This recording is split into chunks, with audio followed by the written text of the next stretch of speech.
तो बच्चों सबसे पहले होमवर्क वाला पार्ट हम डिस्कस कर रहे हैं, ठीक है। तो देखते हैं बच्चों,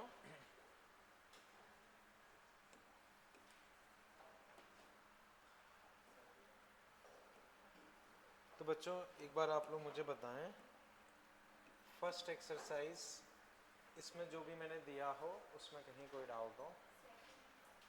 सेकंड, थर्ड, 13, हाँ, सेकंड और 10, ठीक है। और कोई बच्चों? नहीं, पहले फर्स्ट में, केवल फर्स्ट में 19, ठीक है। और कुछ बच्चों? ठीक है। तो बच्चों पहले हम ये डिस्कस कर रहे हैं, फिर आगे की चीजें देखेंगे।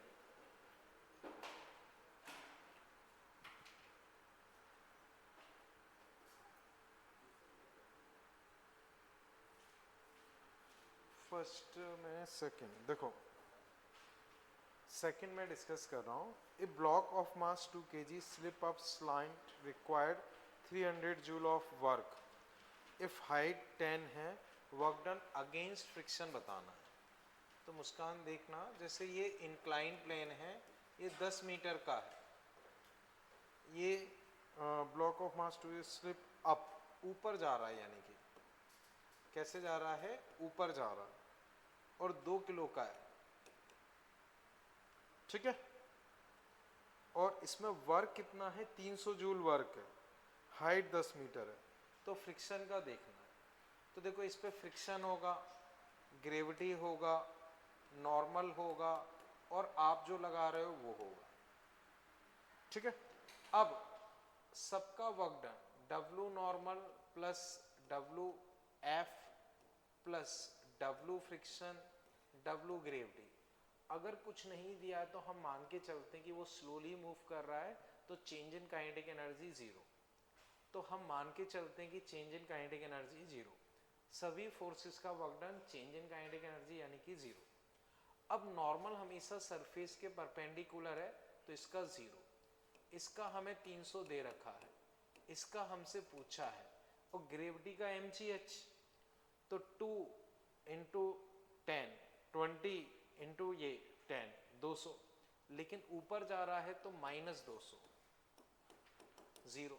तो यहां से W फ्रिक्शन आ गया -100, तो फ्रिक्शन का -100 आया है, तो फ्रिक्शन के अगेंस्ट आ जाएगा 100। फ्रिक्शन का -100 है, बट फ्रिक्शन के अगेंस्ट पूछा है तो वो हो जाएगा +100। इसी में कई बार पूछा जाए कि अगर फ्रिक्शन में एनर्जी लॉस बताओ, तो भी वो 100 माना जाएगा। बताओ मुस्कान, इसमें अभी कोई दिक्कत? ठीक है। अब नेक्स्ट देखते हैं बच्चों, 10th, ठीक है।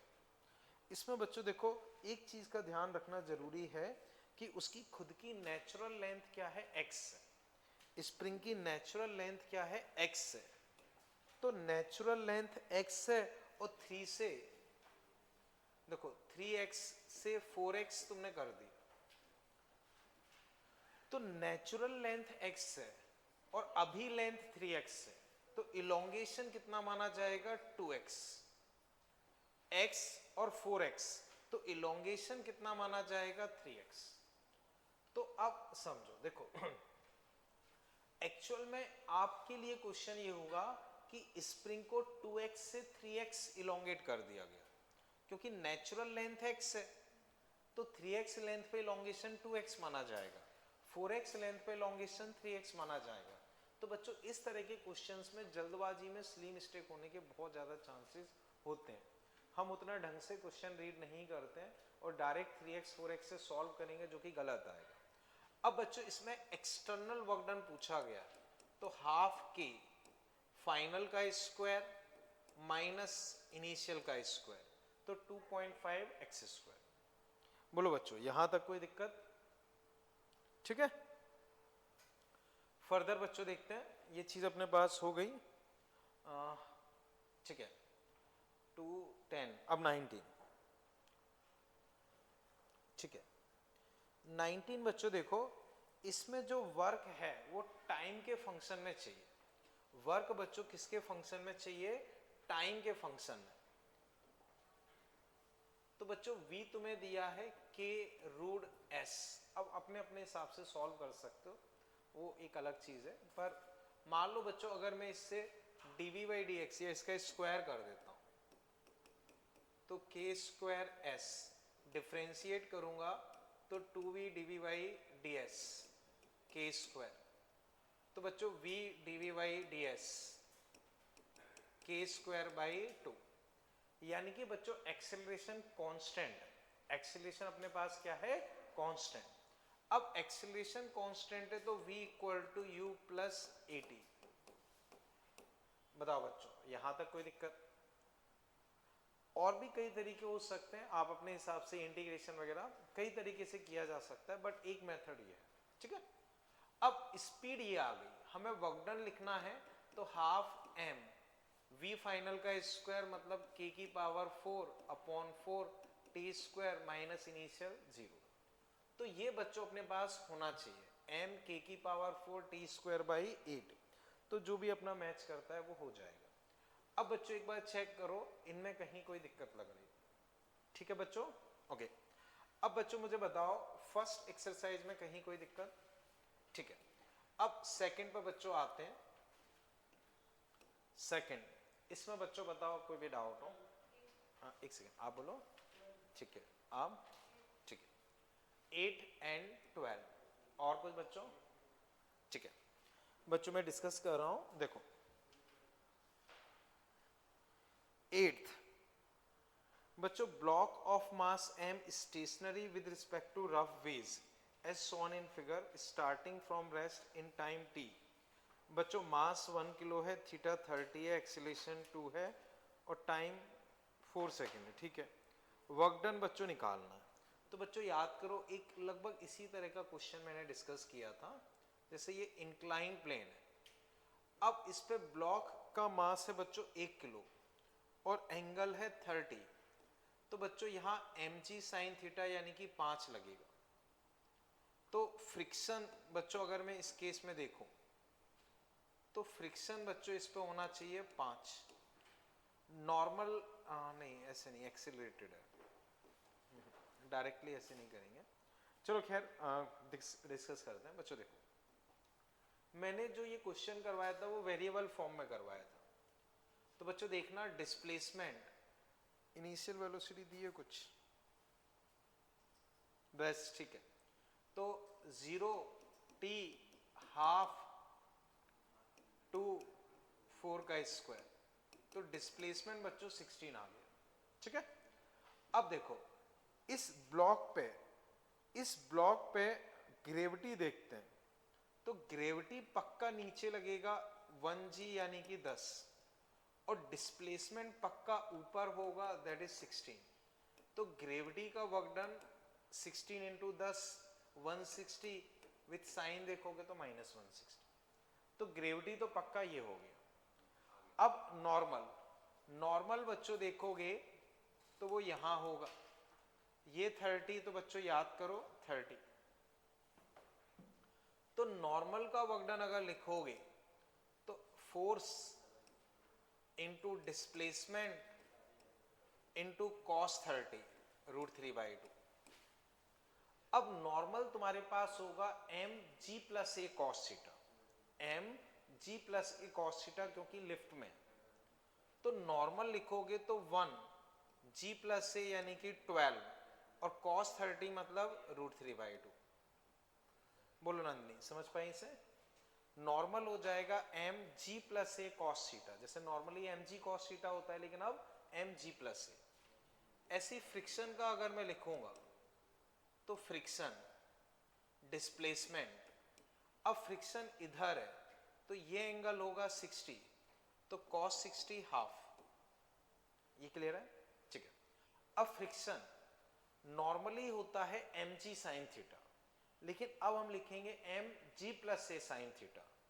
तो एम जी प्लस ए साइन 30 हाफ, बस इससे अपने आंसर आ जाएंगे।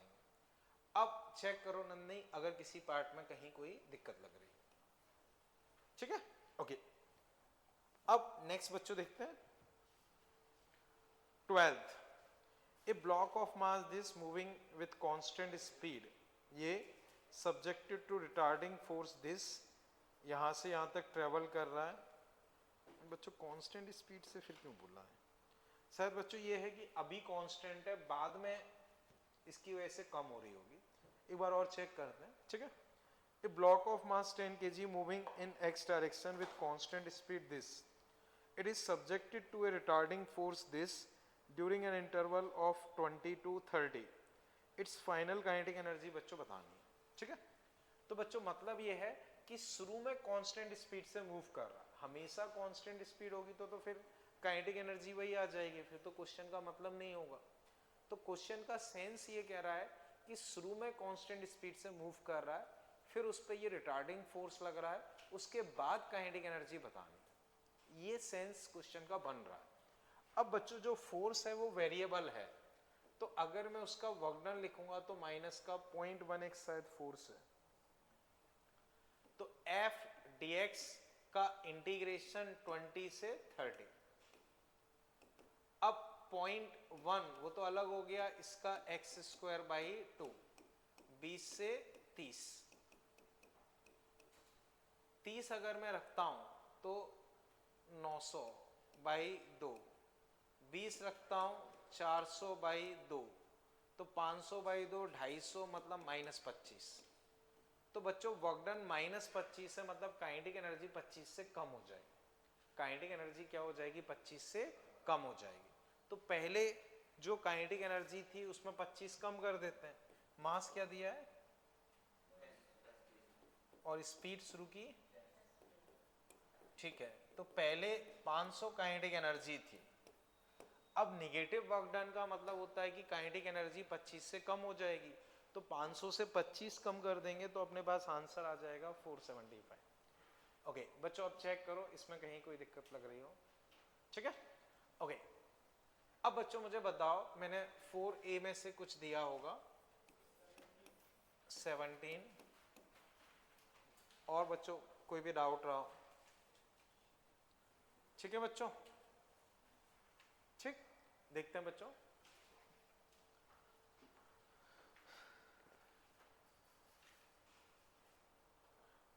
फोर ए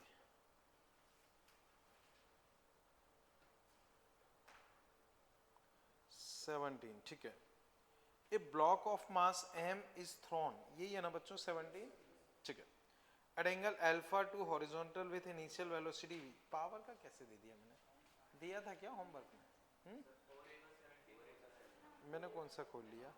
अच्छा मैंने दूसरा एक्सरसाइज, सही सही सही, ठीक है। वो मैंने पिछली एक्सरसाइज ओपन कर ली, ठीक है। An object of mass initially at rest, ठीक, मैं समझ गया, वो मैंने पिछली एक्सरसाइज ओपन कर ली थी, ठीक। ओके तो बच्चों इस पर फोर्स लग रहा है 2 न्यूटन, एंगल थीटा है, थीटा के एक्स से, ठीक है बच्चों। देखते हैं, देखो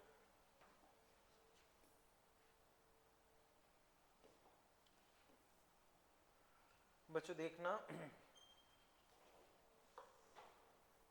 ब्लॉक ये रहा, इसका मास बच्चों फोर्स इस पे 2 है,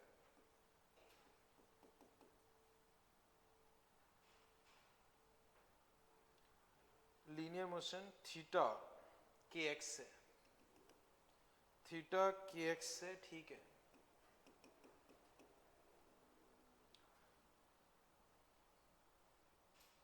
the expression for kinetic energy, बच्चों काइनेटिक एनर्जी का एक्सप्रेशन लिखना है, तो बच्चों जो वर्क डन होगा वही काइनेटिक एनर्जी होगा। अब वर्क डन अगर मैं लिखता हूं तो F डिस्प्लेसमेंट मान लो x, cos थीटा तो cos kx, ठीक है बच्चों। और डिस्प्लेसमेंट इन्होंने कुछ दिया है क्या? नहीं देखता हूँ किसी, between the theta where k x is the distance covered by object from initial position, ठीक है। तो बच्चों f d cos थीटा, यहां तक कोई दिक्कत?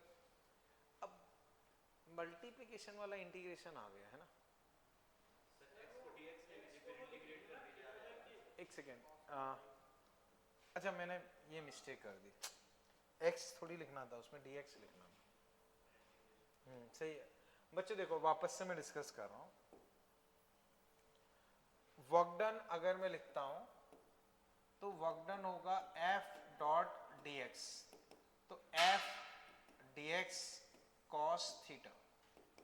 F अपने पास कितना है 2, dx तो खैर dx ही रहेगा, और cos थीटा अपने पास है cos kx।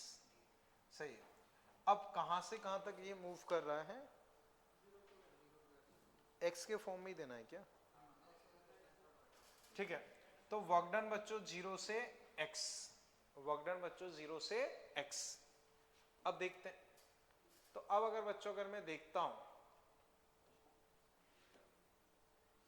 तो cos का इंटीग्रेशन हो गया माइनस नहीं plus sign, plus sign kx upon k और 2 वैसा का वैसा।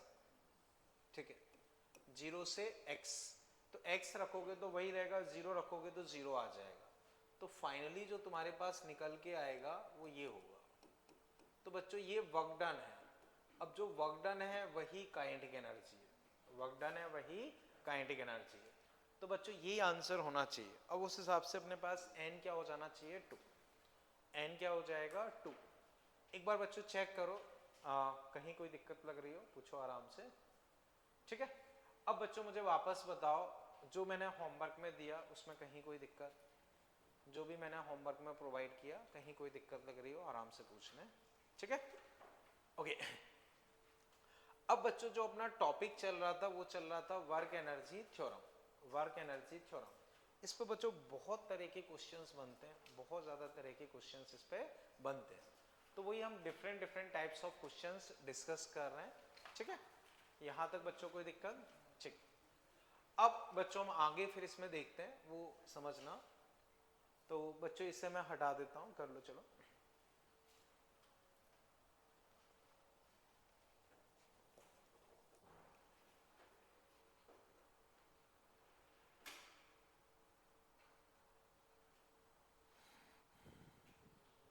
ठीक है, कर लो बच्चों।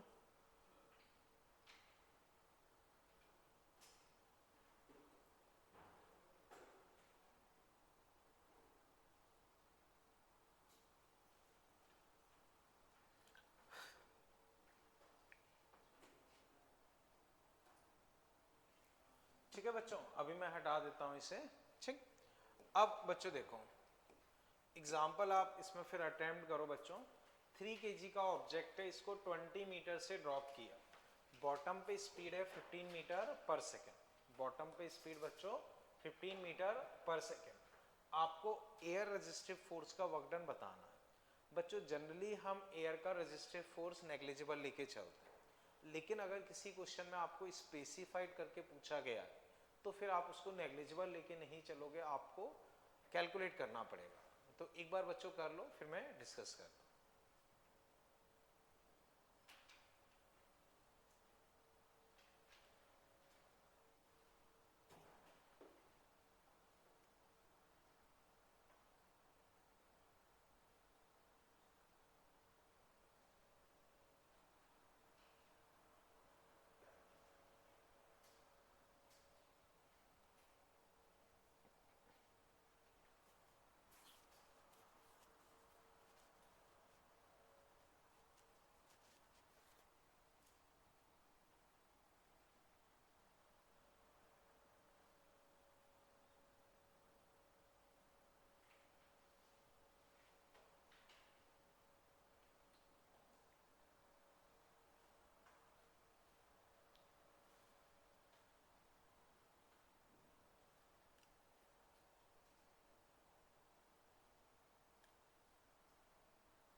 कितना?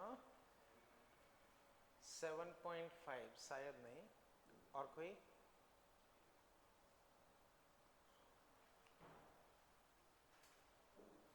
क्या आ रहा है? 260। अप्रोच क्या लगाइए आप मुझे बताओ।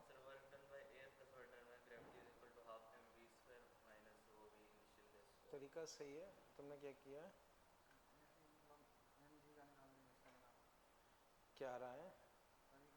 अच्छा, करना ऐसे ही है। गौरव तुम्हारी अप्रोच तो सही है, बाकी आंसर अभी देख लेंगे। और कोई बच्चों? बोलो बच्चों। चलो बच्चों मैं डिस्कस करता हूँ, समझो बच्चों। हमने इसको ड्रॉप किया, हमने इसको क्या किया है, ड्रॉप किया। हमें एयर फ्रिक्शन का वर्क डन बच्चों निकालना।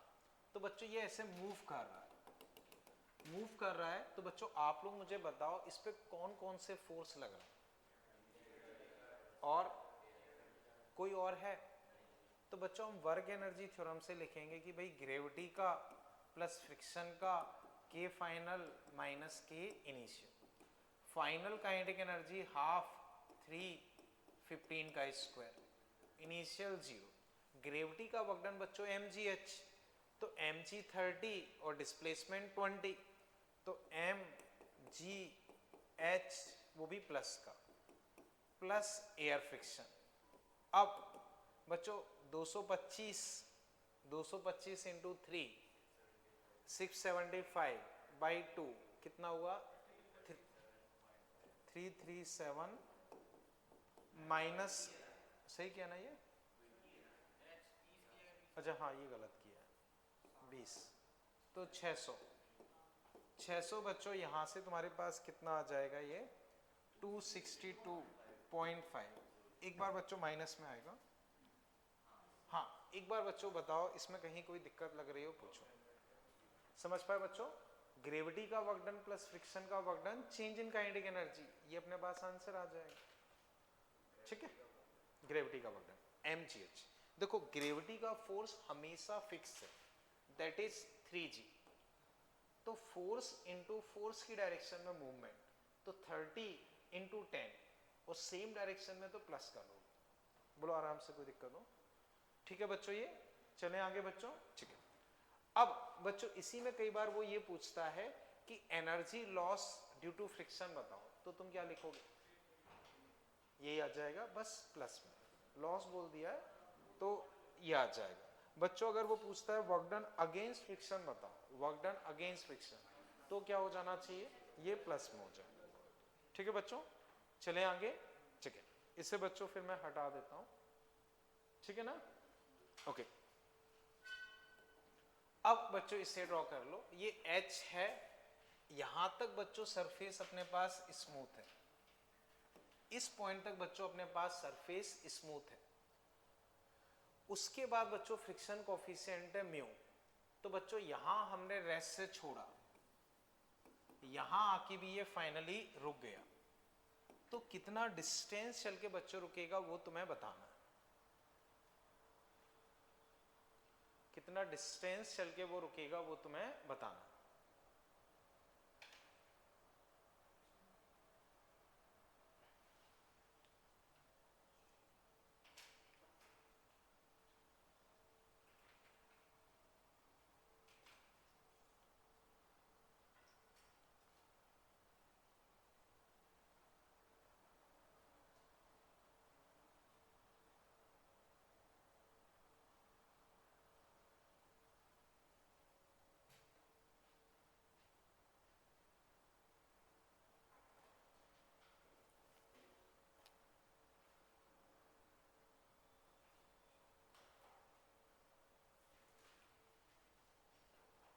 गिवन पैरामीटर के टर्म्स में आंसर आ जाएंगे। ठीक है, जैसे ग्रेविटी को g मान लो और g के टर्म्स में आंसर दे सकते हो।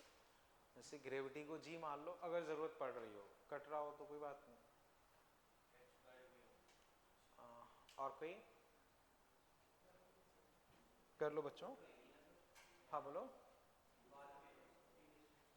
शुरू में फ्रिक्शन नहीं है, बाद में फ्रिक्शन कोफिशिएंट म्यू है। ये रफ सरफेस है, फ्रिक्शन कोफिशिएंट म्यू।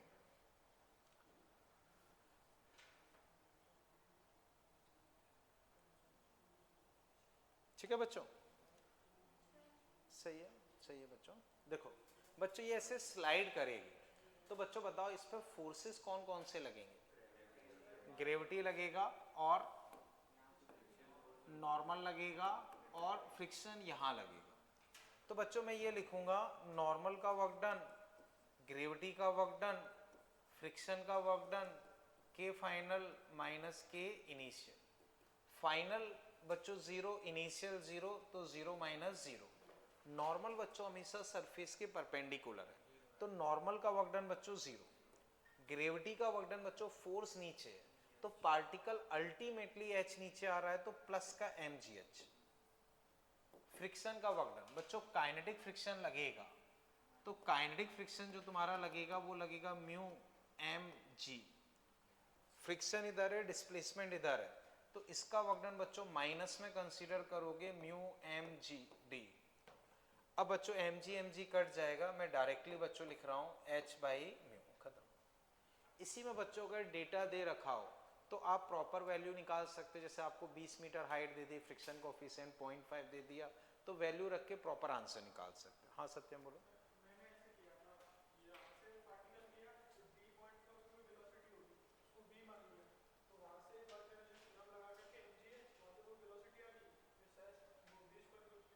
बिल्कुल सही है, बिल्कुल सही है, बट वो एक थोड़ा सा लेंथी पड़ेगा। अप्रोच बिल्कुल सही है, कहीं कोई दिक्कत नहीं है। ठीक है, बोलो बच्चों यहां तक कोई दिक्कत? ठीक,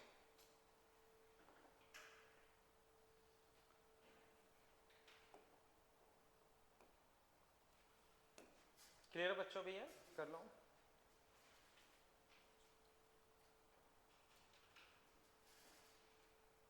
ठीक बच्चों, इसे हटा देता हूं फिर। अब इसे देखो बच्चों, रफ सरफेस से तुमने वी नॉट स्पीड से फेंका, वो डी डिस्टेंस चल के रुक गया, तो मैं डी निकालना। तो बच्चों इस तरह के क्वेश्चंस फ्रिक्शन टॉपिक में भी रहते थे, पर हम उसको काइनेमेटिक्स की अप्रोच से करते थे। अब जैसे आपने जो अभी क्वेश्चन किया वो काइनेमेटिक्स अप्रोच मानी जाएगी। अब इसी क्वेश्चन को बच्चों अब आप ट्राई करो कि कितना डिस्टेंस चल के वो रुकेगा। एक बच्चों हम काइनेमेटिक्स से एक्सेलेरेशन निकाल के v square equal to u square उससे कर सकते हैं, आंसर वही आएगा। पर बस वो है कि वो थोड़ी सी लेंथी पड़ जाती है, तो ये थोड़ा सा बेटर रहता है।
हाँ एक, हाँ बोलो आप। 2g साइन, इसमें म्यू तो कहीं यूज ही नहीं हुआ। फ्रिक्शन, आपने फ्रिक्शन काउंट नहीं किया। हाँ म्यू, ये लिखा है म्यू, रफ सरफेस है। हाँ नितिन तुम बोलो, तुम क्या कह रहे हो? नहीं,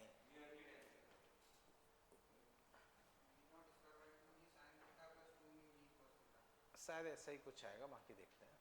और कोई बच्चों? ठीक है बच्चों, देखते हैं। अब समझो तरीका वही है बच्चों, ये जा रहा है, तो बच्चों बताओ इस पे कौन कौन से फोर्स लग रहे हैं?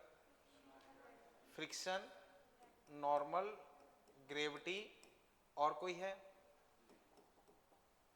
बस ये तीन फोर्स हैं। Change in kinetic energy final minus initial, तो वो जीरो माइनस जीरो। बोलो बच्चों। अच्छा हाँ सॉरी, ठीक है। तो बच्चों zero minus half m v nought square. बोलो बच्चों यहां तक कोई तकलीफ? ठीक है। अब बच्चों नॉर्मल हमेशा सरफेस के परपेंडिकुलर है, वो तो जीरो हो गया। फ्रिक्शन बच्चों इस पे काइनेटिक लगेगा, जो कि इधर लगेगा mu M G cos theta. Friction इधर, डिस्प्लेसमेंट इधर, तो फ्रिक्शन का वर्क डन माइनस का mu M G cos theta into d. अब बच्चों एम जी के दो कंपोनेंट है, m g sine theta, M G cos theta. तो एम जी कॉस थीटा हमेशा डिस्प्लेसमेंट से 90 डिग्री पे, तो एम जी कॉस थीटा कोई वर्क नहीं करेगा, केवल एम जी साइन थीटा करेगा। तो बच्चों नॉर्मल का 0 और इसका माइनस का m g sine theta d. बोलो बच्चों यहां तक कोई दिक्कत? माइनस माइनस कट के हट गए, एम कट गए। अब बच्चों अगर मैं डी लिखता हूं तो वी नॉट स्क्वायर, 2 अलग हो गए, जी अलग हो गए, फाइनली तुम्हारे पास बचेगा cos theta into mu plus sine theta. बच्चों थोड़ा सा बीच की स्टेप मैंने नहीं लिखी कैलकुलेशन वाली, कंसेप्चुअल पार्ट केवल यहीं तक है। चेक करो बच्चों, कहीं कोई दिक्कत लग रही हो पूछो आराम से, ठीक है ना। तो अब यही अगर हम काइनेमेटिक्स अप्रोच से करते हैं तो थोड़ा सा भारी पड़ता है, इससे आसान हो जाता है। देखो बच्चों कहीं कोई दिक्कत लग रही हो इसमें, ठीक है, देख लो आराम से।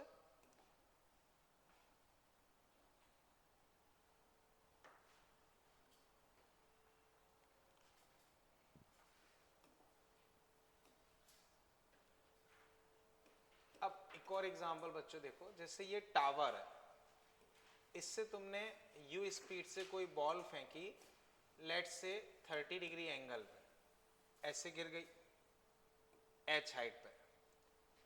बच्चों यहां आके ऐसे स्ट्राइक करेगी, ऐसे स्ट्राइक करेगी, तो बच्चों फाइंड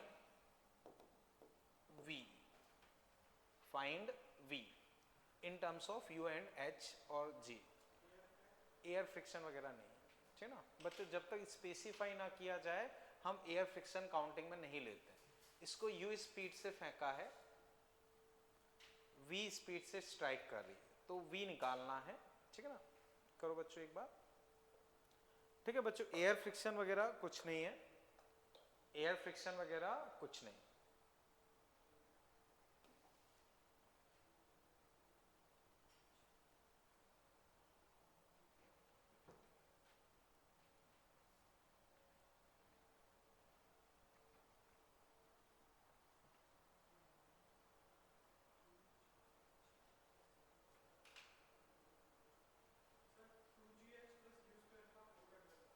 सही है, ओके बच्चों बताओ इसमें एंगल कहीं यूज हो रहा है?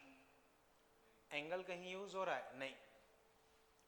तो बच्चों अब मैं एक बार डिस्कस करता हूँ, फिर इसका पर्पस बताता हूँ। ये चीज क्लियर है बच्चों? ठीक है। अब बच्चों मैं वही अप्लाई कर रहा हूँ, केवल ग्रेविटी है और कुछ है नहीं। K final minus k initial, final half m v square, initial half M you square, और ग्रेविटी बच्चों प्लस का m g h. M cut जाएंगे बच्चों, मैं डायरेक्टली लिख रहा हूँ, देखना एक बार ऐसे लिख देता हूँ, v square equal to u square plus 2gh, और फिर अंडर रूट ले लोगे, आंसर आ जाएगा। बच्चों चेक करो इसमें कहीं कोई दिक्कत? बच्चों एक बार मुझे वापस बताओ इसमें कहीं एंगल यूज हुआ? ठीक है। अब बच्चों इसमें क्वेश्चंस ये वाला अच्छे से समझ गए ना, प्रॉपर स्पीड निकालोगे तो वो बस इसका अंडर रूट हो जाएगा।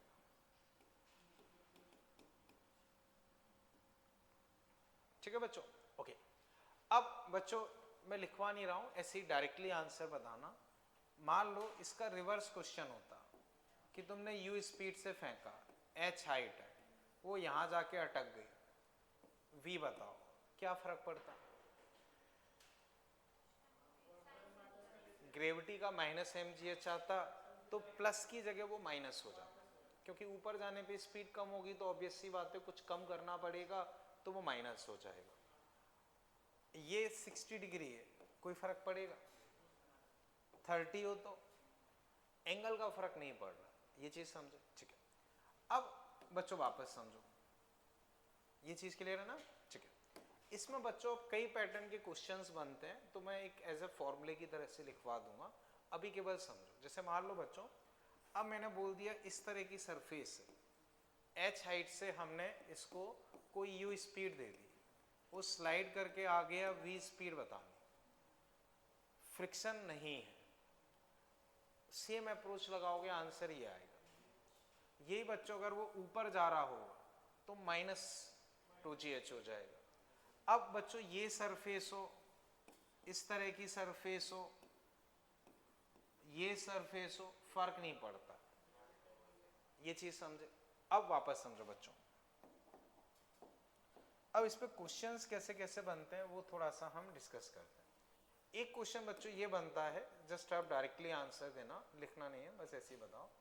एक को तुमने V से इधर फेंका, एक को V से नीचे फेंका, एक को V से ऊपर फेंका या U से फेंका। ग्राउंड को जब ये टकराएंगी तो इनकी स्पीड क्या होगी?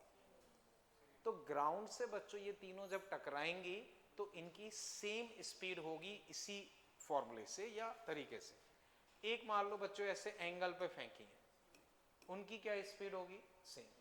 क्लियर है बच्चों? ठीक है। अब बच्चों अभी मैं आपको एक फॉर्मूला लिखवा दूंगा, या चलो नोट करके आप इस तरह से लिख लो बच्चों पहले, फिर मैं आगे डिस्कस करूँ। नोट करके बच्चों ये लिख लो, v² equal to u² plus minus 2g h effective. h effective v² equal to u² plus minus 2g h effective, ठीक है ना?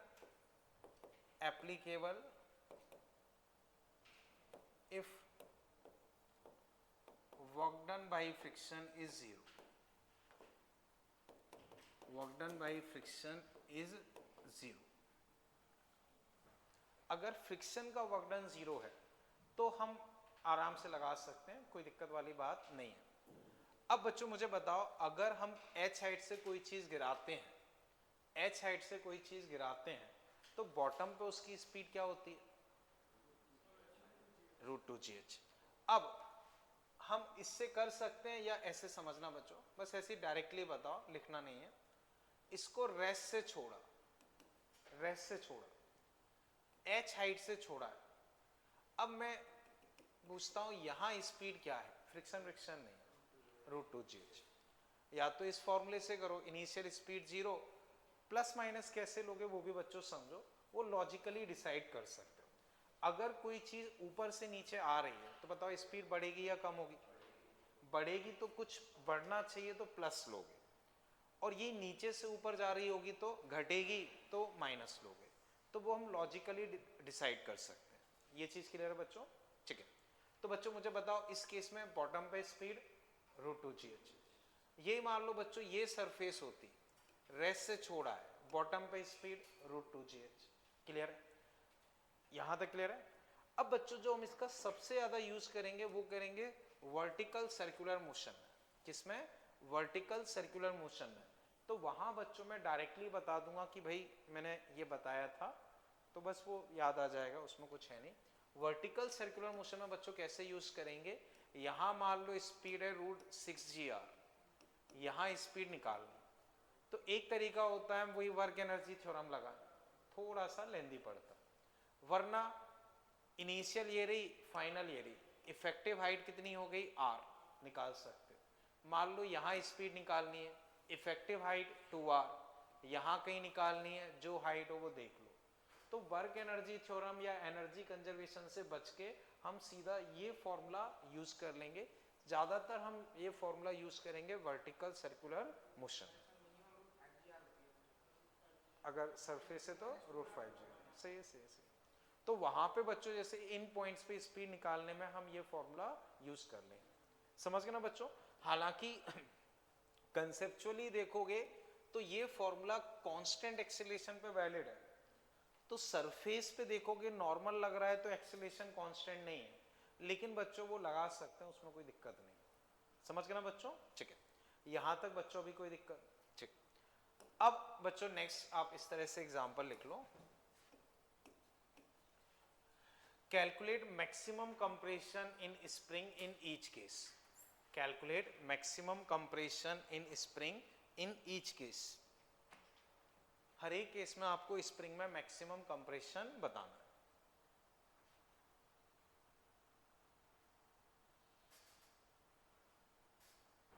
ठीक है बच्चों? क्लियर है यहां तक? इसे हटा देता हूं बच्चों। अब बच्चों block release from rest, first case ये है, अभी स्प्रिंग नेचुरल लेंथ पे है, स्प्रिंग कांस्टेंट के, और ब्लॉक को रेस्ट से रिलीज कर दिया, तब तुम्हें बताना है कि भाई इसमें मैक्सिमम कंप्रेशन क्या होगा। एक बार थोड़ा सा सोचो, फिर मैं डिस्कस करता हूं।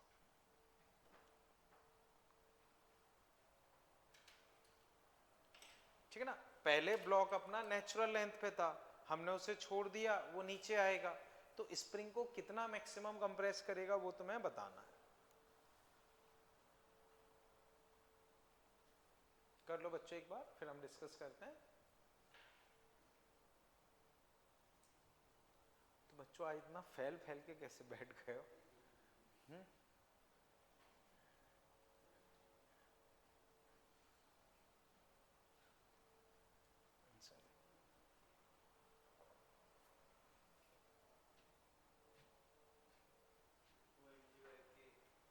देखते हैं भी।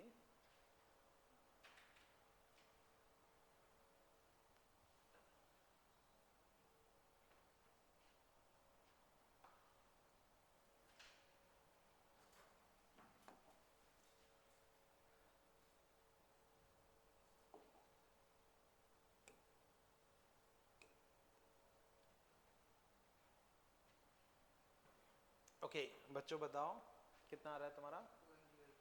ठीक है बच्चों, 2mg/k आएगा बच्चों, समझो। बच्चों एक बार मैं डिस्कस कर रहा हूं, बच्चों मैंने इसको छोड़ा, रिलीज से रेस्ट, तो ये यहाँ पे रेस्ट पे।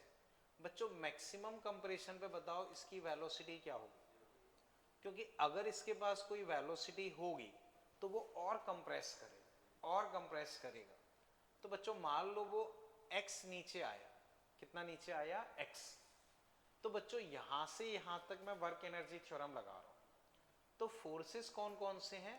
ग्रेविटी, स्प्रिंग, के final minus k initial. Gravity का बच्चों पक्का mgh होता है, और नीचे आ रहा है तो प्लस। इसका लिखोगे तो हाफ के इनिशियल का स्क्वायर, 0 क्योंकि नेचुरल लेंथ पे, माइनस फाइनल का स्क्वायर एक्स स्क्वायर, 0 माइनस 0। तो बच्चों mgx half K X square ये कट गया, तो x बच्चों तुम्हारे पास आ गया 2mg/k। एक बार बच्चों चेक करो, इसमें कहीं कोई दिक्कत लग रही हो पूछो। तो बच्चों ये आपके एग्जाम में पूछा हुआ क्वेश्चन है, इस तरह का कई बार पूछा जाता है, पूछा भी गया है। जल्दबाजी में कई बच्चे इसमें आंसर mg/k कर देते हैं। वो क्या करते हैं कि उन्हें लगता है कि जब फोर्स बैलेंस हो जाएगा तब जाके मैक्सिमम कंप्रेशन होगा, तो अब वो क्या करते हैं, इधर mg, इधर kx1, तो x1 बच्चों तुम्हारे पास क्या आ जाएगा? mg/k। लेकिन बच्चों ये मैक्सिमम कंप्रेशन नहीं है, ये मैक्सिमम कंप्रेशन नहीं है। तो कई बार मिस्टेक ये होती है कि हम इसमें आंसर mg/k समझते हैं, जो कि गलत है। इस सिचुएशन में बच्चों आंसर क्या होगा? 2mg/k। हाँ, अब बच्चों वापस समझो, ये चीज क्लियर है? ठीक है। अब बच्चों वापस से समझना, मुझे बताओ इस सिचुएशन पे हमने क्या किया है? फोर्स बैलेंस किए हैं, तो इसको बच्चों इक्विलिब्रियम सिचुएशन बोलते हैं। तो बच्चों थोड़ा SHM से रिलेटेड है, समझना। देखो जब तुम पार्टिकल को ऐसे छोड़ोगे तो हल्का फुल्का SHM का आइडिया है, तो मैं थोड़ा सा डिस्कस कर रहा हूँ। पार्टिकल को अगर हम ऐसे छोड़ेंगे तो बच्चों वो इस तरह से SHM करेगा, इस तरह से SHM करेगा, और ये इक्विलिब्रियम होगी, यहां कहीं बच्चों इक्विलिब्रियम होगी। तो यहां से इक्विलिब्रियम mg/k। तो SHM में बच्चों क्या होता है, जितना ऊपर जाएगा इक्विलिब्रियम से उतना ही नीचे जाएगा। तो mg/k ये है, तो ये भी mg/k होगा, तो दोनों मिलके कितना हो जाएगा? 2mg/k। अब इक्विलिब्रियम पे बच्चों स्पीड क्या होती है, अगर याद हो SHM में? मैक्सिमम। तो अगर वो पूछता है इस सिचुएशन में कि कहां पे स्पीड या वेलोसिटी मैक्सिमम होगी, तो स्पीड या वेलोसिटी मैक्सिमम होगी यहां mg/k पे, जब फोर्स 0 है, जब फोर्स 0 है, वहां पे बच्चों अपनी वेलोसिटी या स्पीड मैक्सिमम होगी। ये चीज समझ पाए? इक्विलिब्रियम से ऊपर नीचे इतना मूव करेगा। हाँ, अगर वो इस क्वेश्चन में पूछता है कि भाई इक्विलिब्रियम पे इलोंगेशन या कंप्रेशन बताओ, तो आंसर क्या होता mg/k। अब एक बार बच्चों पूरा क्वेश्चन चेक करो, इसमें कहीं कोई दिक्कत लग रही है? ठीक है बच्चों, ठीक है। अब बच्चों एक चीज और बताओ, मैक्सिमम कंप्रेशन कितना आया? तो बच्चों एक बार वापस बताओ, मैक्सिमम कंप्रेशन कितना आया? ठीक है, ऐसे बस देख के बताओ, लिखना नहीं है। अगर मैं पूछता हूं मैक्सिमम कंप्रेशन पे स्प्रिंग फोर्स बताओ,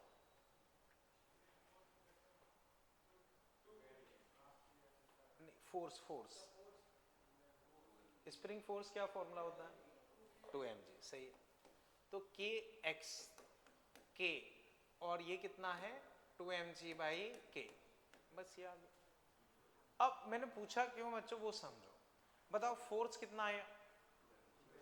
तो कई बार हमें ऐसा लगता है कि ब्लॉक mg का है तो वो 2mg फोर्स कैसे लगा सकता है? तो वो लगा सकता है, समझ रहे हो, वो कोई बड़ी चीज नहीं है। वो क्या है, ब्लॉक को छोड़ा है तो वो कंप्रेस ज्यादा कर रहा है, कंप्रेस ज्यादा करने की वजह से फोर्स mg से ज्यादा लगा सकता है। ये चीज बच्चों भी क्लियर है, इसमें कहीं कोई दिक्कत? ठीक है।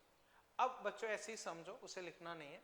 इसी क्वेश्चन को पलट के पूछा जाता है कि मान लो ये है, ये नेचुरल लेंथ, अब छोड़ोगे तो अब बताओ वो दबेगी या खिंचेगी? खिंचेगी। अब मैं पूछता हूं कि मैक्सिमम इलोंगेशन बताओ, 2mg/k। इक्विलिब्रियम में बताओ mg/k। यहां भी वही ऑसिलेशन होंगे, सेंटर या मतलब इक्विलिब्रियम पे स्पीड मैक्सिमम होंगी, सारी चीजें वही है बच्चों। अभी इस पैटर्न में कोई दिक्कत बच्चों? चले आगे, ठीक है। इसे बच्चों फिर मैं हटा रहा हूं, ठीक है। अब इसे बच्चों सेकंड केस। क्वेश्चन बच्चों मैंने पहले ही लिखवा रखा है कि आपको मैक्सिमम कंप्रेशन बताना है, तो बच्चों बस एक्सप्रेशन बना के छोड़ दो, पूरा सॉल्व करने की जरूरत नहीं है, केवल एक्सप्रेशन बना के छोड़ दो। कैलकुलेशन में टाइम वेस्ट करने का मतलब नहीं है। जैसे h हाइट से बच्चों आपने छोड़ दिया, रेस्ट से छोड़ दिया, m ये रहा, ऊपर से इस पे गिरा दिया। एक एक कर वैसे कर लो, फिर जब मैं पूछूं तब बताओ। हाँ आप ठीक है।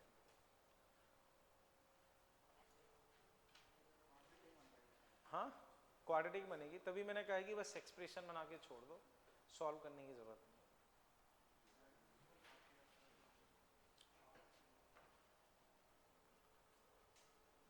ठीक है बच्चों, मैं डिस्कस करता हूं। तरीका वही है बच्चों, W ग्रेविटी। बच्चों एक बार कंसेप्चुअली बताऊं तो वही मैक्सिमम कंप्रेशन पे ये क्या होगा, रेस्ट पे। तो W gravity, W spring, K final minus K initial. Gravity का बच्चों मान लो वो X कंप्रेस कर रहा है, तो mg h plus x। Spring बच्चों हाफ K इनिशियल, तो नेचुरल लेंथ पे है, फाइनल x 0। तो बच्चों mg h plus x half K x square. अब बच्चों ये क्वाड्रेटिक है, वो सॉल्व कर लेंगे, आ जाएगा, पर मतलब नहीं है, मेन कंसेप्ट सिखाना ऑब्जेक्टिव है, वो ये हो जाता है।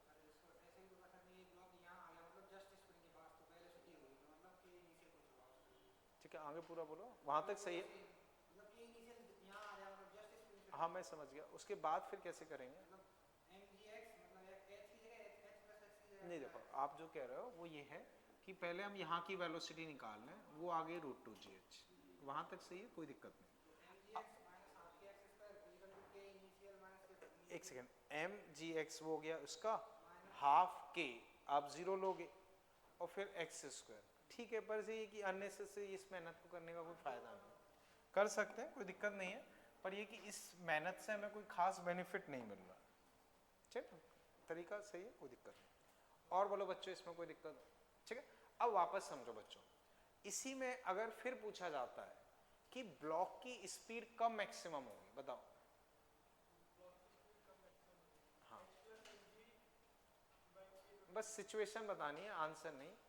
कब मतलब मैक्सिमम होगी? जब टच करेगा, ठीक है, और बैलेंस कर देगा, और ठीक है। अब चलो एक काम करता हूँ, लिखवा ही देता हूँ, इसमें बच्चों लिख लो At which situation velocity of block will be maximum?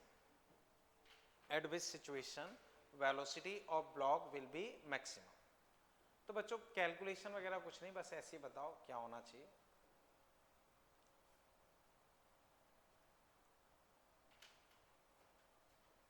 बोलो बच्चों क्या होना चाहिए? टच करेगा तब. और एक एक करके आप बोलो. h प्लस एक्स, एक्स उसमें पर क्या होगा?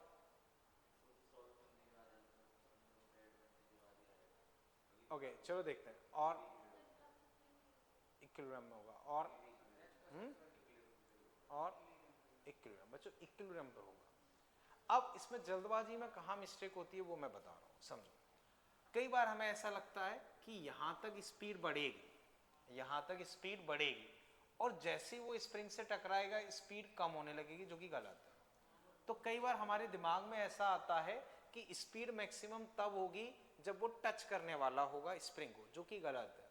क्योंकि बच्चों इसका फोर्स mg फिक्स है, लेट से 20, मान लो 2 किलो का है, और स्प्रिंग फोर्स बच्चों वेरिएबल होता है.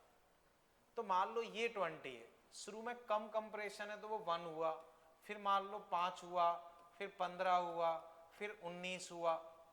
तो बच्चों नेट फोर्स नीचे है तो एक्सीलरेशन नीचे, वेलोसिटी बढ़ेगी. हाँ, जब स्प्रिंग का फोर्स 20 हो जाएगा तब नेट फोर्स 0 हो जाएगा, उसके बाद स्प्रिंग का फोर्स ऊपर आ जाएगा तो स्पीड कम होने लगेगी. तो कहने का मतलब यह है कि इस केस में भी स्पीड कम मैक्सिमम होगी जब इक्विलिब्रियम में होगा, यानी कि mg बाई के कंप्रेशन. अगर प्रॉपरली देखें तो mg बाई के कंप्रेशन पे. तो आंसर बच्चों अपने पास जो हो जाएगा एट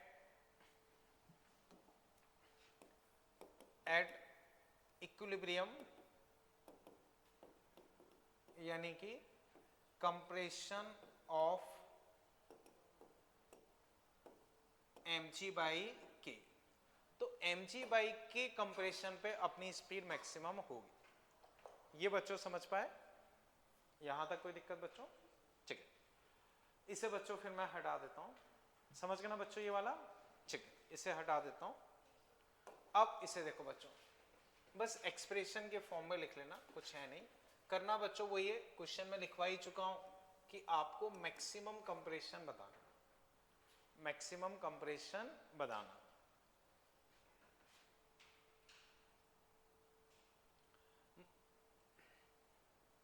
बस एक्सप्रेशन के फॉर्म में लिख के छोड़ दो, और कुछ नहीं.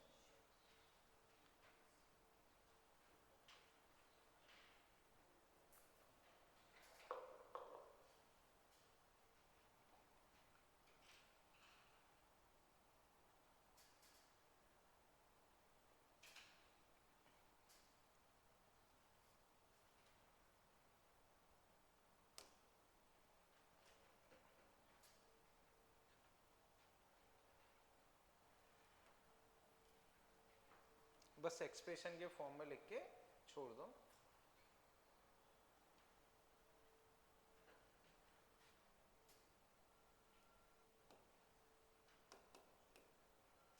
ठीक है बच्चों, मैं चेक कराता हूं. देखो बच्चों, अभी वही कहानी है बच्चों. देखोगे तो नॉर्मल ग्रेविटी स्प्रिंग, और तो कुछ है नहीं. शुरू में 0, बाद में 0, नॉर्मल 0. ग्रेविटी का बच्चों यहाँ कंपोनेंट काम में आएगा, तो वो होगा mg साइन थीटा, और डिस्प्लेसमेंट बच्चों h प्लस एक्स. स्प्रिंग बच्चों हाफ के 0 square minus x square 0. Solve कर लोगे वही क्वाड्रेटिक बनेगा, आ जाएगा. बताओ बच्चों कहीं कोई दिक्कत हो? क्लियर है ये? ठीक है. इसी में बच्चों अगर मान लो फ्रिक्शन दे दें, फ्रिक्शन, तो फ्रिक्शन का आप माइनस का mu mg cos theta h plus x और ले लोगे, खत्म. इसी में बच्चों अगर मान लो फ्रिक्शन दे दें तो फ्रिक्शन का तुम माइनस का mu mg cos theta h plus x और ले लोगे.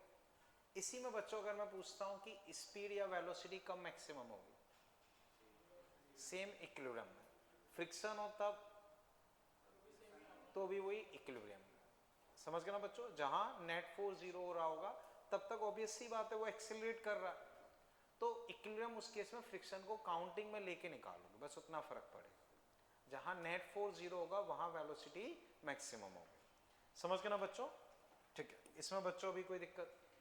इसे हटा देता हूं बच्चों फिर, ठीक है ना, समझ गए ना?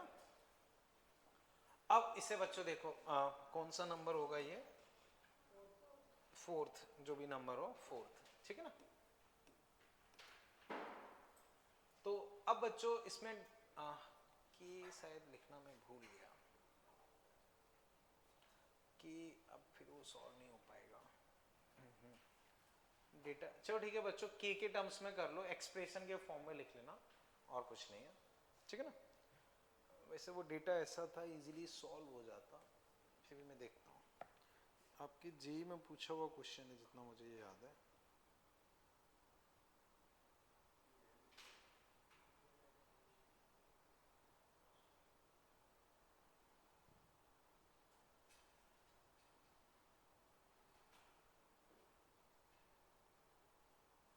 चलो खैर कोई नहीं, आप तो एक्सप्रेशन के फॉर्म में लिख लेना, या के फॉर्मेट, मतलब एक्सप्रेशन के फॉर्म में लिख लेना, और कुछ नहीं, ठीक है। के फॉर्मेट में लिख देना। क्वेश्चन वही है, आपको मैक्सिमम कंप्रेशन निकालना है, ठीक है। तो अभी के फॉर्मेट में आप आंसर लिख लेना।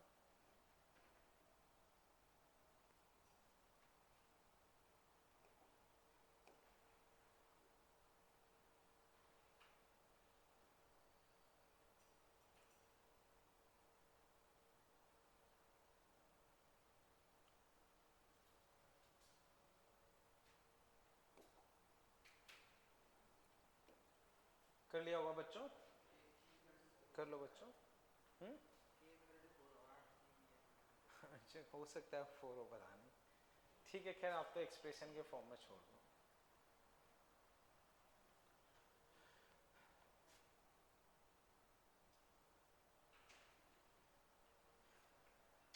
ठीक है बच्चों, मैं डिस्कस करता हूँ। देखो वही बच्चों, work done by normal, work done by gravity, work done by friction, work done by spring, और final 0, initial half M you square मान लो। नॉर्मल का 0, बच्चों बताओ ग्रेविटी का वर्क डन 0, क्योंकि ठीक है। फ्रिक्शन माइनस का म्यू एम जी, और मान लो वो x चला तो x। स्प्रिंग हाफ के 0 स्क्वायर माइनस एक्स स्क्वायर, और इधर बच्चों माइनस का half M you square. Minus बच्चों हर तरफ से कट जाएगा, ठीक है ना, माइनस हर तरफ से कट जाएगा तो बचेगा mu M G X plus half K X square equal to,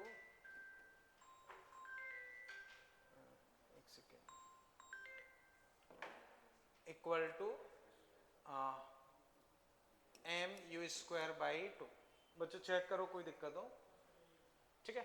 अब बच्चों डेटा रख दोगे, अगर प्रॉपर के की वैल्यू भी अपने पास होगी तो प्रॉपर आंसर आ जाएगा। केवल कंसेप्ट समझ लो, कहीं कोई दिक्कत लग रही हो पूछो।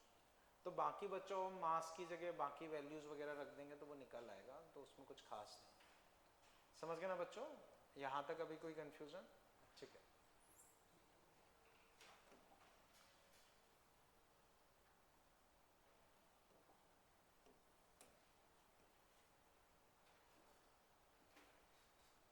अब बच्चों जैसे देखना, लेट से बच्चों मैंने आपको दिया ये मान लो कुछ 3m है,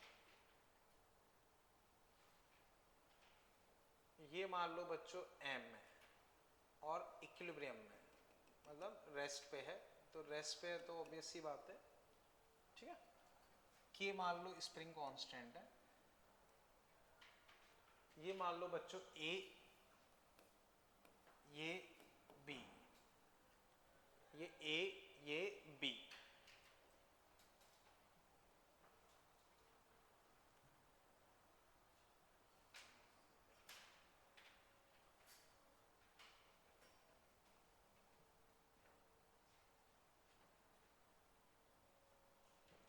इतना टोकल लिए बच्चों, ऊपर वाला m, नीचे वाला 3m। अब बच्चों इसमें लिख लो आप, block A is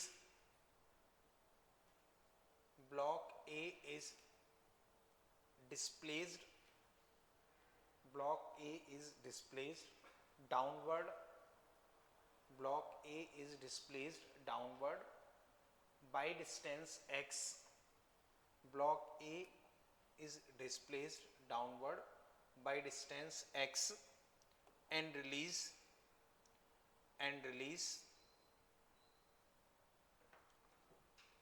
block A is displaced downward by a distance x and release, then find minimum value of x, find minimum value of x so that find minimum value of x so that block B loses contact, block B loses contact from ground, block B loses contact from ground। ठीक है, तो बच्चों समझो अब हो क्या रहा है, इसको ऐसे कंप्रेस किया, छोड़ दिया, तो ये ऊपर जाएगा, ऊपर जाएगा तो हो सकता है कि अगर हम ठीक ठाक कंप्रेस कर दें तो ये ऊपर जाते समय इसको अपने साथ उठा दे, ऊपर जाते समय इसको अपने साथ उठा दे। तो हम इसको कितना कंप्रेस करके छोड़ें कि ये इसको अपने साथ ऊपर उठा दे। क्वेश्चन क्लियर है बच्चों? ठीक है, थोड़ा सा एक बार सोच लो फिर मैं डिस्कस करता हूँ, ठीक ना? ठीक, एक बार थोड़ा सा अपना दिमाग दौड़ा लो फिर मैं डिस्कस करता हूँ। क्वेश्चन समझ गए ना बच्चों?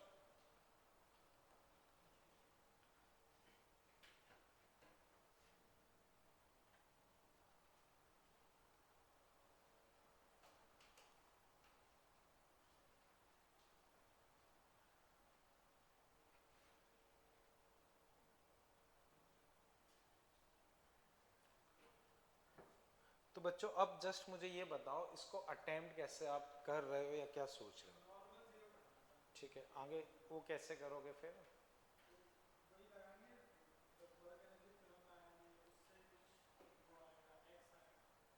और थोड़ा सा बता पाओ, बताओ।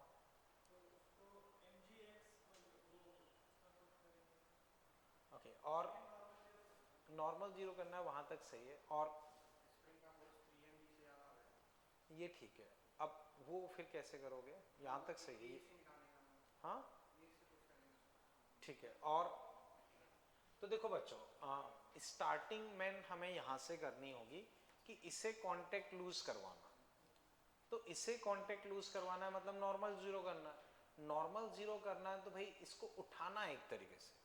तो 3m को उठाने के लिए मिनिमम कितना फोर्स चाहिए? 3mg। और इसको कौन उठाएगा? Spring force. तो स्प्रिंग फोर्स उठाएगा तो पक्का पक्का spring force greater than 3mg। अब चूंकि मिनिमम रिक्वायरमेंट है तो मैं 3mg ले लेता हूं, तो स्प्रिंग फोर्स 3mg होना चाहिए। अब बच्चों ये चीज पहले चेक करो, इसमें कहीं दिक्कत? मान लो नीचे वाला अगर 2m होता तो 2mg, 5m होता तो 5mg, ठीक है। अब ये और बताओ स्प्रिंग फोर्स की डायरेक्शन कहाँ होनी चाहिए? ऊपर होनी चाहिए। अब स्प्रिंग फोर्स की डायरेक्शन ऊपर होनी चाहिए तो वो खिंची होनी चाहिए कि दबी? तो स्प्रिंग खिंची हुई होनी चाहिए, स्प्रिंग खिंची हुई होनी चाहिए 2mg। ये चीज क्लियर है? तो हम बोल सकते हैं कि इलोंगेशन इन स्प्रिंग 3mg/k होना चाहिए। अगर 3mg फोर्स है तो फोर्स kx मतलब 3mg/k। ये चीज क्लियर है बच्चों? अब बच्चों अभी बताओ, अभी स्प्रिंग दबी हुई है या खिंची हुई है? दबी हुई है। और कितनी दबी हुई है? x की वैल्यू क्या होगी? mg/k। मान लो अभी वो दबी हुई है, कुछ मैं x0 बोल देता हूं। कितनी दबी हुई है? mg/k। बच्चों समझ तो पा रहे हो, फास्ट तो नहीं चल रहा? ठीक है, हमें चाहिए कि भाई वो खिंच जाए, तो फाइनली वो यहां पे पहुंच जाए। और कितनी पहुंच जाए? तो उसमें इलोंगेशन हो जाए 3mg/k का। ठीक है बच्चों, डायग्राम समझ पाए? एनएलपी से मतलब है नेचुरल लेंथ पोजीशन। तो पहले स्प्रिंग नेचुरल लेंथ पोजीशन से mg/k दबी हुई है, हम ये करना चाहते हैं कि वो 3mg/k खिंच जाए। तो खिंचने का मतलब नेचुरल पोजीशन से इतना ऊपर चली जाए, तब जाके हो पाएगा। ठीक है, अब बच्चों एक बार सोच के बताओ अब आंसर क्या होना चाहिए? ठीक है, क्यों ऐसा? सही है, बोलो। ठीक है, सही है।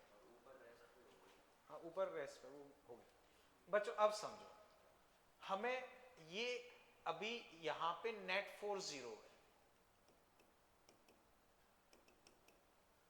तो नेट फोर्स 0 का मतलब ये इक्विलिब्रियम है। तो इक्विलिब्रियम से हमें टोटल इससे कितना ऊपर लेके जाना? 4mg/k। तो बच्चों थोड़ा एसएचएम का कंसेप्ट यूज हो रहा है। 4mg/k ऊपर लेके जाना, तो नीचे भी हमें उतना ही लेके जाना पड़ेगा, क्योंकि एसएचएम में इक्विलिब्रियम से जितना नीचे जाता है उतना ही ऊपर जाता है, जितना नीचे जाता है उतना ही ऊपर जाता है। तो हमें ऊपर कितना ले जाना, मतलब नीचे कितना ले जाना पड़ेगा? 4mg/k। तो x बच्चों जो अपने पास हो जाएगा वो हो जाएगा 4mg/k। ये बच्चों हमने एसएचएम से किया। इसी को वर्क एनर्जी थ्योरम से भी कर सकते हैं। उसमें क्या होता है बच्चों, हम यहां से लेके यहां तक वर्क एनर्जी थ्योरम लगाएंगे। तो यहां रेस्ट, तो 0 - 0, इसको कुछ x मान लिया, तो ग्रेविटी का work done mg, x plus 4mg/k with minus sign, plus spring का वर्क डन हाफ k, यहां से ऊपर तक जा रहा। तो बच्चों देखना, स्प्रिंग का वर्क डन क्या लिखोगे, मैं इधर लिख रहा हूं। बच्चों देखना, अगर वर्क एनर्जी थ्योरम से करोगे तो W gravity W spring 0 - 0, gravity का वर्क डन mg। बच्चों याद रहे यहां से यहां तक लगा रहा, यहां से टॉप पॉइंट, तो वो एक साथ हो जाता है, मतलब नहीं है। हमें हाइट से मतलब है, तो x plus 4mg/k with minus sign, gravity ये हो गया। स्प्रिंग का बच्चों अगर लिखोगे तो हाफ k इनिशियल का स्क्वायर। तो कंप्रेशन इलोंगेशन बच्चों नेचुरल लेंथ से माना जाता है, तो mg/k प्लस x का स्क्वायर माइनस फाइनल भी बच्चों यहां से माना जाएगा नेचुरल लेंथ से, तो वो कितना माना जाएगा? 3mg/k, 0 - 0। सॉल्व करोगे बच्चों आ जाएगा, बट थोड़ा सा कॉम्प्लिकेटेड पड़ता है। मतलब उसमें क्या होता है, डेटा ऐसा बनेगा कि सॉल्व करना थोड़ा सा टफ पड़ता है। इसमें फिर बच्चों आपको सॉल्व कैसे करते हो वो भी मैं बता रहा हूँ। a - b a + b लगाते हो तो फिर वो आसानी से हो जाता है। इसमें आप a - b a + b लगाओगे तो वो एक टर्म कट जाएगा, और अगर सॉल्व करने बैठ जाओगे तो फंस जाओगे। तो इसकी भी एक प्रॉपर मेथड यही होता है कि आप a - b a + b लगाओगे तो ही वो आंसर आ पाएगा, वरना बहुत कॉम्प्लिकेटेड हो जाता है। तो कहने का मतलब ये होता है कि इसमें वर्क एनर्जी थ्योरम से भी कर सकते हैं, बट हैवी हो जाएगा। सबसे अच्छा तरीका हो जाता है ये एसएचएम वाला। और बाकी बच्चों आंसर डायरेक्ट लिखना चाहो तो उसके लिए तरीका ये है कि भाई टोटल मास जो दिख रहा है, पर वो सेम क्वेश्चन होगा तो लग जाएगा।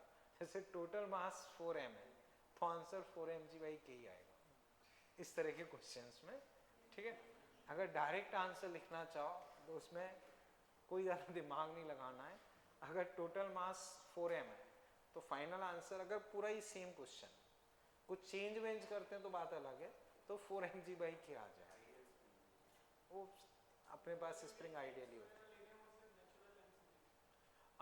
देखो हम अपने सॉल्व करने के लिए तो कहीं से भी ले सकते हैं, पर हाँ इसमें जो पूछा गया है वो नेचुरल नहीं, जो इसमें पूछा गया है वो इक्विलिब्रियम से कितना कंप्रेस किया गया। हाँ इसमें जो हम स्प्रिंग में फॉर्मूले में यूज करते हैं वो कंप्रेशन या इलोंगेशन होता है, जो कि नेचुरल लेंथ से ही मेजर किया जाता है। जो हम फॉर्मूला यूज करते हैं उसमें कंप्रेशन या इलोंगेशन हमेशा नेचुरल लेंथ से ही मेजर किया जाता है।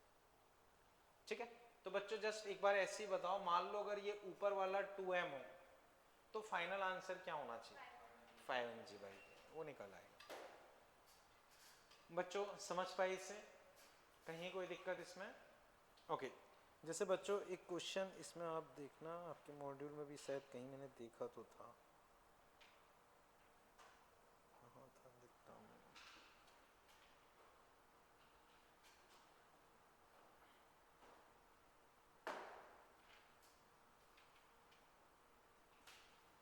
ओके, जैसे बच्चों आप देखो पेज 76 क्वेश्चन 8,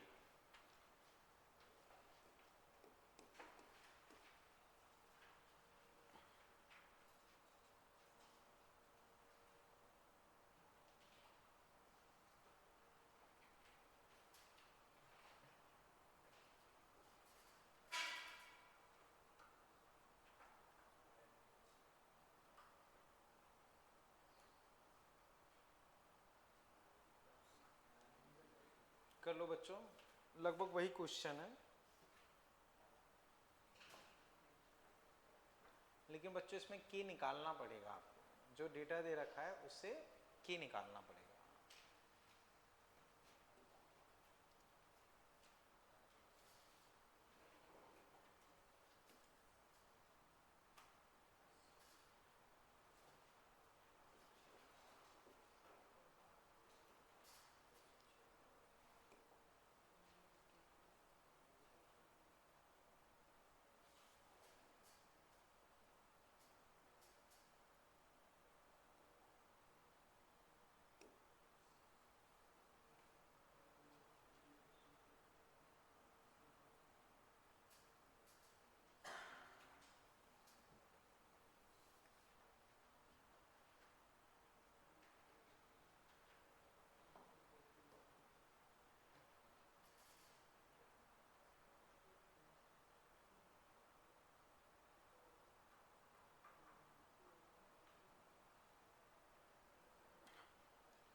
कर लिया बच्चों? बहुत टाइम लग रहा है इसमें।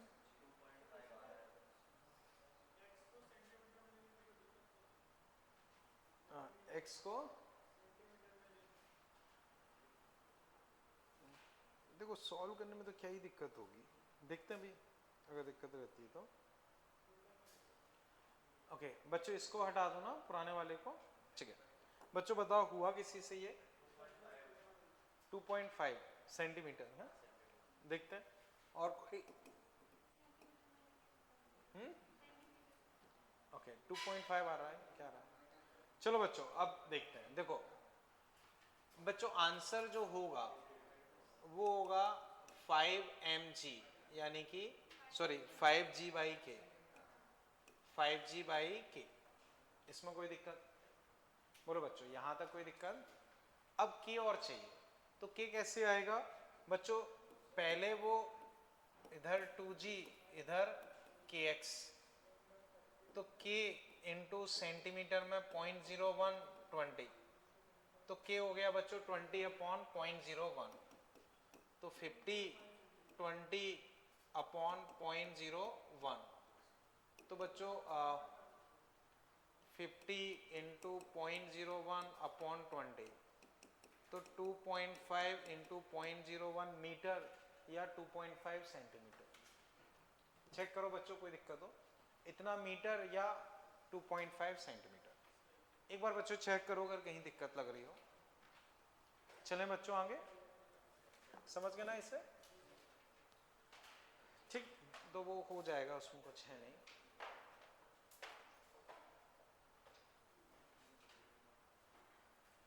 बच्चों फिर मैं इसे हटा देता हूं, ठीक है। अब बच्चों जैसे समझो ये L लेंथ है, ये H है, मास इसका मान लो m, फ्रिक्शन कोफिशिएंट म्यू, ठीक है। ये मान लो बच्चों A, ये B और ये C, तो बच्चों वो वर्टिकल है, थोड़ी सी स्लांटेड दिख रही है बट वर्टिकल है, ठीक है।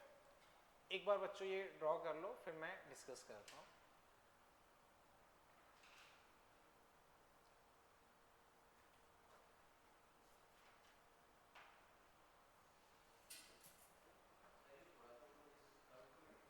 देखो ये तो कर्व में है, लेकिन ये वर्टिकल, ये कर्व में ही है, ये कर्व में ही है, ठीक है। ओके, अब बच्चों इसमें आप लिख लो,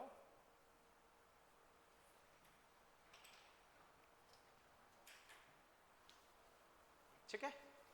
अब बच्चों इसमें आप लिख लो, force is always,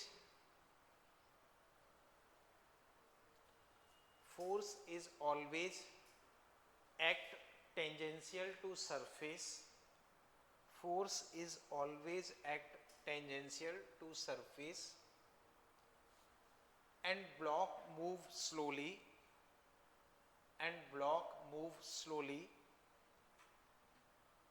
force always act tangentially to surface and block move slowly, then calculate,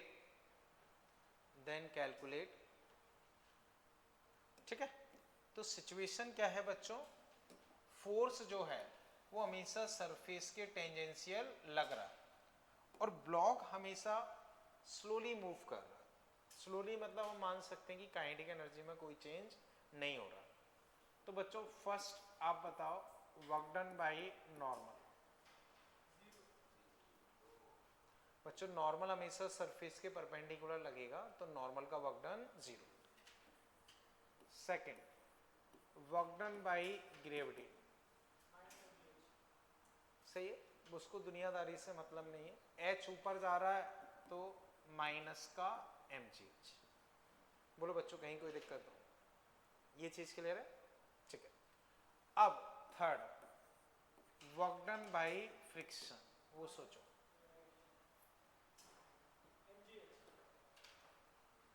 थोड़ा सा सोचो फिर मैं डिस्कस करता हूँ, ठीक है बच्चों।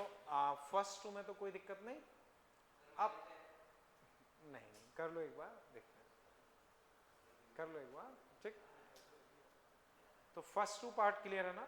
अब फ्रिक्शन का वर्क डन क्या होना चाहिए, ए से सी तक। बच्चों ये मैंने नहीं बताया है, particle move from A to C, ठीक।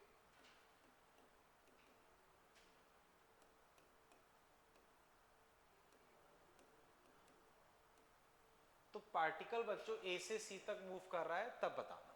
कर लो बच्चों।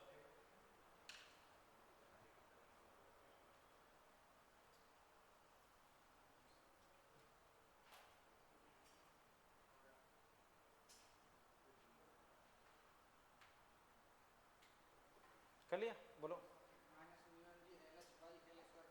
नहीं,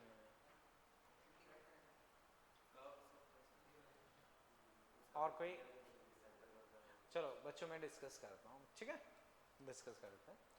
ओके, यहाँ तक तो कोई दिक्कत नहीं ना, ठीक है। अब बच्चों मान लो मैं इसका एक बहुत छोटा सा हिस्सा ले रहा हूँ, ds, बहुत छोटा सा हिस्सा ले रहा हूँ ds। तो बच्चों जो बहुत छोटा सा हिस्सा होगा वो लगभग स्ट्रेट मान सकता हूँ। तो उसी को बच्चों अगर मैं मैग्नीफाई करके देखता हूँ तो ये ds, ये थीटा। अब बच्चों पार्टिकल यू मूव कर रहा है, तो बताओ फ्रिक्शन कहाँ लगेगा, कौन सा लगेगा, काइनेटिक फ्रिक्शन। तो मान लो बच्चों एक बार काइनेटिक लिख देता हूँ म्यू के, ठीक है।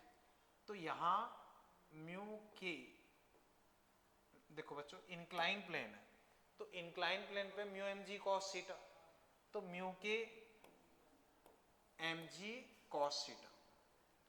तो बच्चों अब अगर मैं इसका वर्क डन लिखना चाह रहा हूं, तो इसका वर्क डन बच्चों लिखना चाह रहा हूं, तो स्मॉल वर्क डन बच्चों होगा अपने पास म्यू के एम जी cos theta into d S.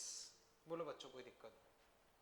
अब बच्चों मान लो ये मैंने dl बोल दिया, ये क्या है dl।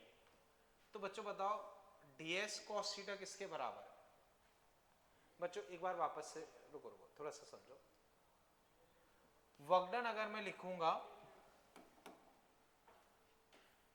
फोर्स मैग्नीट्यूड और 180 तो का इंटीग्रेशन, ये फ्रिक्शन का वर्क डन होना चाहिए। अब अगर मैं अप्लाई करता हूं तो म्यू के एम जी माइनस मैंने इधर ले लिया ds cos थीटा, एक ही बात। अब बच्चों डायग्राम के हिसाब से बताओ ds cos थीटा क्या है, dl। तो इसको बच्चों में लिख सकता हूं माइनस का म्यू के एम जी dl का इंटीग्रेशन। अब बच्चों पूरा जब हम सॉल्व करेंगे तो हर एक पार्ट को ऐसे तोड़ तोड़ के बना सकते हैं, हर एक पार्ट को ऐसे तोड़ तोड़ के बनाओगे, तोड़ तोड़ के बनाओगे तो बच्चों अब ऐसे समझो, इसके करस्पॉन्डिंग मान लो ये dl है, तो dl1 dl2 dl3 सबको जोड़ोगे तो क्या मिलेगा l। तो बच्चों यहाँ जब हम ओवरऑल सॉल्व करेंगे तो फ्रिक्शन का वर्क डन आ जाएगा म्यू के एम जी एल। फ्रिक्शन का वर्क डन बच्चों अपने पास क्या आ जाएगा माइनस का म्यू के एम जी एल। एक बार बच्चों इतना कर लो फिर मैं आगे डिस्कस करता हूँ। तो बच्चों मेनली इसमें इस फ्रिक्शन वाला पार्ट थोड़ा सा टफ रहता है। हाँ बोलो।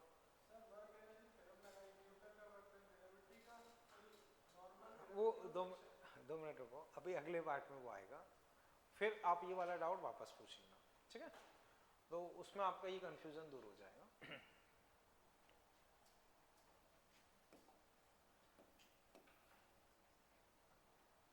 एक बार बच्चों पूरा देख लो, फ्रिक्शन के वर्क डन में कहीं कोई दिक्कत लग रही हो, ठीक है?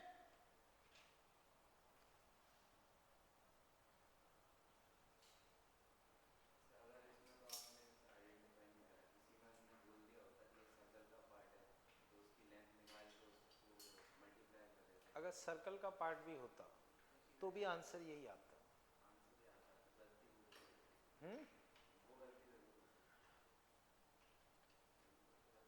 जैसे अभी मैं एक रिजल्ट लिखवाऊंगा वो देखना।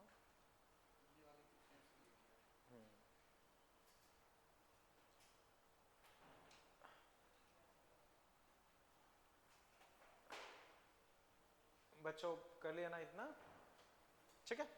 अब जो सत्यम आपका डाउट है वो इस पार्ट में क्लियर हो जाएगा। फोर्थ बच्चों डब्ल्यू एफ निकालो, डब्ल्यू एफ निकालो।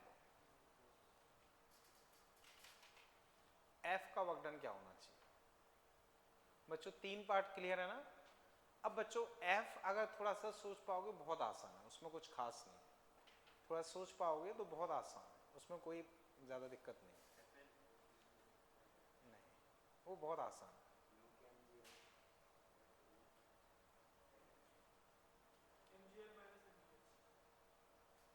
माइनस नहीं होगा, प्लस होगा। मैं बताता हूँ आपने क्या किया ये बताओ।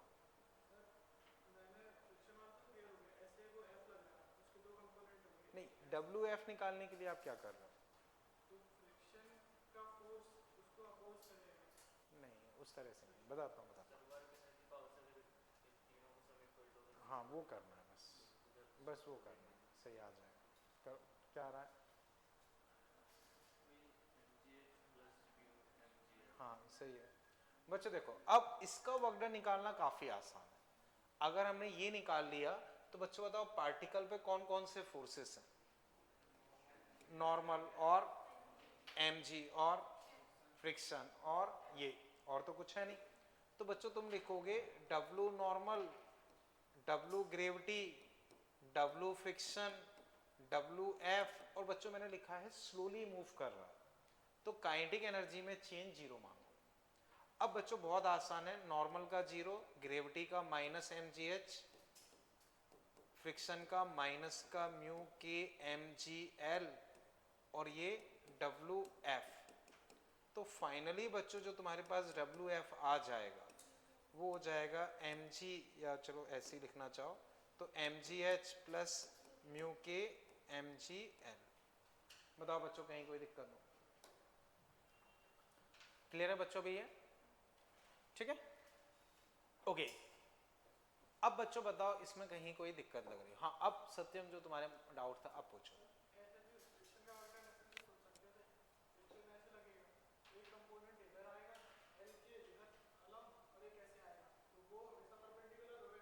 ओके ओके, जस्ट एक सेकेंड, जो आप कह रहे हो मैं थोड़ा सा ड्रॉ कर लेता हूँ। आप ये कह रहे हो कि फ्रिक्शन इधर आ गया, बस बस एक सेकेंड, ठीक है।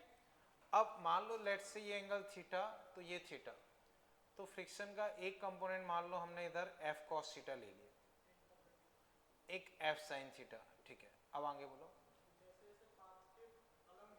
हाँ, नहीं डिस्प्लेसमेंट इधर है, ये इधर है, परपेंडिकुलर थोड़ी हुआ। डिस्प्लेसमेंट तो इस तरफ है, वो तो और कॉम्प्लिकेटेड हो जाएगा। देखो ना, डिस्प्लेसमेंट तो इधर है अपना, इधर थोड़ी है। तो डिस्प्लेसमेंट इस डायरेक्शन में और कंपोनेंट अपना इधर आ रहा है, वो तो और दिक्कत का काम हो जाएगा। हाँ, समझ पाए कि नहीं? और बोलो कोई दिक्कत हो? ठीक है, ओके बच्चों चलें आगे, क्लियर है ये? अब बच्चों इस क्वेश्चन को समझ पाए? इसमें एक बार बच्चों मुझे वापस बताओ, फ्रिक्शन का वर्क डन क्या आया? माइनस का म्यू के एम जी एल, यानी कि बच्चों ये डिस्टेंस लिए। अब बच्चों समझना, इसी के सिमिलर क्वेश्चंस बहुत सारे बनते हैं और उनमें उसको एज ए रिजल्ट यूज कर लेते हैं। तो बच्चों केवल समझो, लिखने की जरूरत नहीं है, केवल समझो। मान लो बच्चों अगर ये सरफेस ऐसी होती और मैं स्लोली उस तरह से ले जा रहा होता ये एल, तब फ्रिक्शन का वर्क डन क्या आता? यही आता। बच्चों मान लो आपको इस तरह से दिया होता कि पार्टिकल को यहां से खिसका के ऐसे ऐसे करके यहां ले गए, ये डिस्टेंस कुछ एल दिए, पार्टिकल को स्लोली मूव करा के ले जा रहे हैं, पार्टिकल को स्लोली मूव करा के ले जा रहे हैं, और फोर्स हमेशा टेंजेंशियल है, ये भी जरूरी है, क्योंकि फोर्स अगर टेंजेंशियल नहीं होगा तो होगा ये, वो नॉर्मल को कम ज्यादा कर दे। जो हमने एम जी कॉस थीटा नॉर्मल ली थी वो नहीं लगा पाएंगे। तो फोर्स अगर टेंजेंशियल नहीं हुआ तो वो नॉर्मल को कम ज्यादा कर देगा, तो हम वो नहीं लगा पाएंगे। समझ पाए बच्चों? तो ऐसा ऐसा कुछ भी हो हम उस तरह से लगा सकते हैं, कहीं कोई दिक्कत वाली बात नहीं है। तो बच्चों अब नोट करके एक पॉइंट आप इसमें लिख लो, in similar situation if particle move slowly and force is tangential to path, force is tangential to path, then work done by kinetic friction, work done by kinetic friction can be written as minus का mu k mg into horizontal displacement.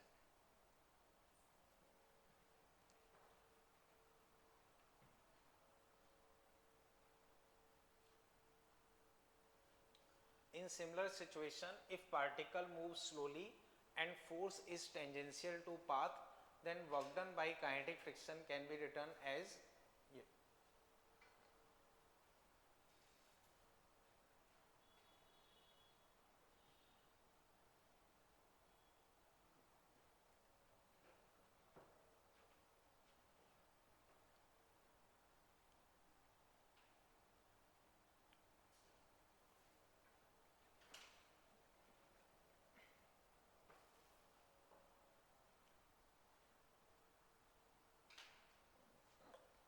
ठीक है बच्चों?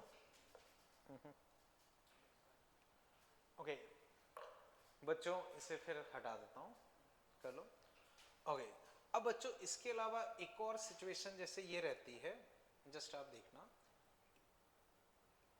बच्चों, मान लो इस तरह की situation दी है, मान लो बच्चों जैसे ये डिस्टेंस है L, ये है H, ठीक है ना? या चलो दो पार्ट में कर देता हूं।